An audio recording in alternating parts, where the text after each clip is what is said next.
এই জীবনে যতটুকু দুঃখ আমি পেয়েছি, সত্যি বলছি তার এক বিন্দুও বহন করার শক্তি আমার ছিল না।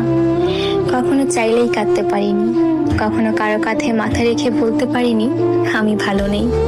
তাই নিজের ভেতরেই সব জমিয়েছি, হাসি মুখের আড়ালে, নীরবতার গভীরে। মানুষ ভাবে আমি শক্ত, আমি নির্লিপ্ত, আমি সব পারি, অথচ জানে না ভেতরে ভেতরে আমি কতবার ভেঙেছি।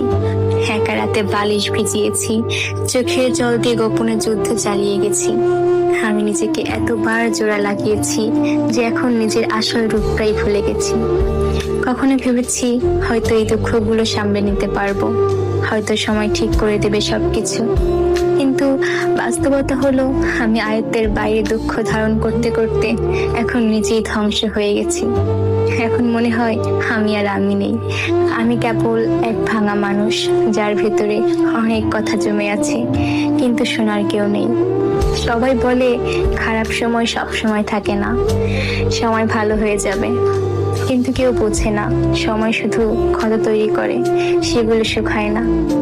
আমি এখন কেবল একটি নীরবতা, মুখে হাসি, চোখে অন্ধকার আর মনে একরাশ দুঃখের বোঝা নিয়ে প্রতিদিন বেঁচে থাকার অভিনয় করে যাই। আমি ধ্বংস হয়েছি, তবুও মুখে বলি আমি ভালো আছি।